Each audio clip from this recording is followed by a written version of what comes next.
లవర్కి lovely treat ఇవ్వాలనుకుంటున్నారా? డ్యూడ్ని మ్యాడ్గా surprise చేయాలనుకుంటున్నారా? KG ఫ్రెండ్స్తో జాలీగా చిల్ అవ్వాలనుకుంటున్నారా? ఇవన్నీ సాధారణమే, కానీ వీటిని కాస్త అసాధారణంగా చేస్తేనే ట్రెండీ గాయస్ అనిపించుకుంటారు, జెంటెడ్ పేరుతో నిలబెట్టుకుంటారు. అయితే మనకు మాత్రమే అన్నట్లు ఉండాలని ప్రతి చోట పర్సనల్ స్పేస్ కోరుకునే వాళ్ళ కోసం ఇప్పుడు ప్రైవేట్ పార్టీ థియేటర్స్ ముస్తాబవుతున్నాయి. మీకోసం అవి చూద్దాం.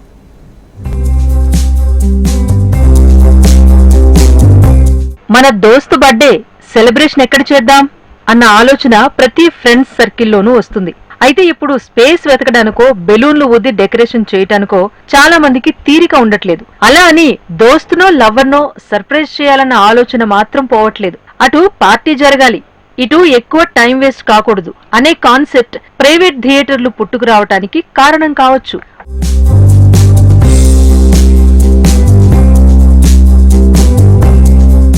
మనకు కావాల్సిన వారికి గుర్తుండిపోయే జ్ఞాపకాలు ఇవ్వాలి అనుకుంటే ఈ ప్రైవేట్ థియేటర్లు సరైన స్పాట్. ఈ ప్రైవేట్ థియేటర్లు కేవలం ప్రేమ జంటలు, స్నేహితులకు మాత్రమే కాదు, కుటుంబం మొత్తం అంగరంగ వైభవంగా వేడుకలు జరుపుకునే విధంగా ఇక్కడ ఏర్పాట్లున్నాయి. ఇది ఇంకో రకం వ్యాపారంగా కూడా ఎదుగుతోంది.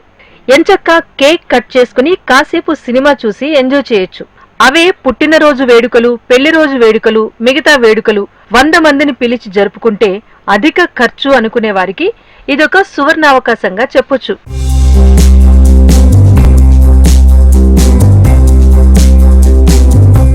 ఇలాంటి సర్ప్రైజ్ టు లవ్డ్ వన్ వ్యాపారాలు భాగ్యనగరంలో చాలానే కొనసాగుతున్నాయి. వివిధ ప్రాంతాల నుంచి వచ్చిన వారు కూడా ఇక్కడే పుట్టినరోజులు జరుపుకోవటానికి ఆసక్తి చూపుతూ ఉంటారు. ఈ రోజుల్లో యువత ప్రతి వేడుకను ఘనంగా జరుపుకుంటూ వాటిని చిత్రాల రూపంలో దాచుకుంటున్నారు. అందుకోసమైనా ఖర్చు గురించి ఆలోచించకుండా అక్కడి థియేటర్లలో సరదాగా గడుపుతూ మంచి జ్ఞాపకాలు గుర్తుండిపోయేలా చేసుకుంటున్నారు.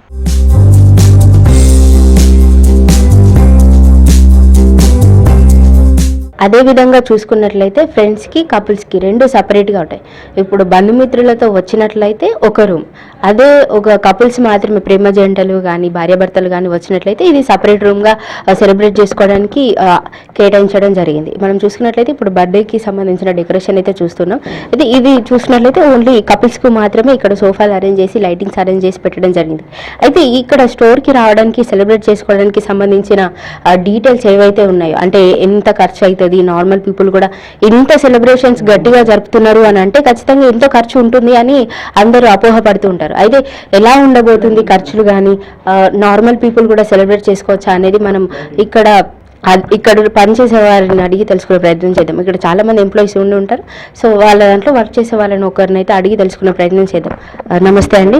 నమస్తే. అంటే సాధారణంగా నార్మల్ పీపుల్ ఇక్కడికి రావడానికి ఎంతో ఖర్చు ఉంటుంది. అంటే డెకరేషన్ చూడగానే వాళ్ళు ఒక రేట్ని అయితే ఫిక్స్ చేస్తూ ఉంటారు, ఇంత అవుతుందేమో, అయినా మా వల్ల అవుతుందా అని చెప్పేసి. సో అట్లాంటి వాళ్ళకి మీరు ఏమని చెప్తారు? లైక్ మా దగ్గర స్టార్టింగ్ అయితే లైక్ 2100 నుంచి like couple theatre, like 2 members ఇలా మీరు బడ్జెట్లో లైక్ మీకు డెకరేషన్ అని వస్తుంది, లైక్ థియేటర్ వస్తుంది, 3 అవర్స్ మీరు స్పెండ్ చేయొచ్చు. లైక్ ఇది కపుల్ గురించి. లైక్ ఫ్యామిలీ 4 మెంబర్స్ ఉన్నారు, లైక్ 1500లో మీకు థియేటర్, 750 ఏమో decoration particular charges, like 2200 like charge అవుతుంది. లైక్ వాళ్ళ 4 మెంబర్స్ రావచ్చు. లైక్ మీకు అంతా డెకరేషన్ కూడా వస్తుంది. ప్రతి ఒక్క theatre charges different. Like 4 members, like మన దగ్గర అయితే 2 మెంబర్స్ నుంచి స్టార్ట్. కొంతమంది ఫ్యామిలీలో 2 మెంబర్స్ ఉంటారు, కొంతమంది ఫ్యామిలీలో like 4 members, 10 members family. Like family celebrate చేసుకోవచ్చు, ఫ్రెండ్స్ సెలబ్రేట్, లైక్ అంటే గ్రూప్ ఉంటుంది కదా, అట్లా 10 మెంబర్స్ గ్రూప్ కూడా మనం సెలబ్రేట్ చేయొచ్చు. ఓకే, ఇప్పుడు నార్మల్గా ఫ్రెండ్స్కి సపరేట్, కపుల్స్కి సపరేట్ అన్నారు కదా, అంటే ఇక్కడికి ఫ్యామిలీస్ కూడా వస్తూ ఉంటారా? ఎస్, ఫ్యామిలీస్ కూడా వస్తాం. Like first birthday, first anniversary, like చాలా జరుగుతాయి. లైక్ మనం ఓన్లీ మూవీ చూడవచ్చు, like web series movie, like friend circle వస్తారు, అట్లా 10 మెంబర్స్ వస్తారు. లైక్ నన్ను డెకరేషన్ లేక only like web series movie కూడా చూడడానికి వస్తారు. ఓకే, ఇక్కడ ఓన్లీ సెలబ్రేషన్స్ వరకేనా, ఇంకా ఫుడ్ కూడా ఏదైనా ప్రొవైడ్ చేస్తున్నా? ఫుడ్ కూడా మన దగ్గర అవైలబుల్ ఉంటుంది. లైక్ స్టేటస్ అన్నది ఎంత ఉండదు మీకు, లైక్ మెనూ ఇస్తాము, అది మీరు చూసుకొని లైక్ మాకు చెప్పొచ్చు. నార్మల్గా మనం బయట ఫంక్షన్ హాల్స్లో కానీ ఇంటి దగ్గర కానీ సెలబ్రేషన్స్ చేసుకున్నట్లయితే ఎక్కువ ఖర్చుతో కూడుకున్న పని. ఒకరోజు బెలూన్స్ మళ్ళీ నెక్స్ట్ డే మనమే క్లీన్ చేసుకోవాల్సి ఉంటుంది. మొత్తం శుభ్రం చేసే బదులు ఇట్లాంటి స్టోర్స్ని విజిట్ చేసి వన్ డేలో మనకు కావాల్సినంత మెమోరీస్ని ప్లస్ ఫోటోషూట్ని కూడా చేసుకోవడానికి ఒక ఈజీ థింగ్ అనే చెప్పుకోవచ్చు. అందుకోసమని ప్రజలు ఎక్కువగా ఇట్లాంటి స్టోర్స్ని చూస్ చేసుకొని సెలబ్రేట్ చేసుకోవడానికి అయితే ఎక్కువగా ఆసక్తి చూపుతున్నారనే చెప్పుకోవచ్చు. వీడియో జర్నలిస్ట్ రామకృష్ణతో Gautami reporting from Hyderabad, HM TV.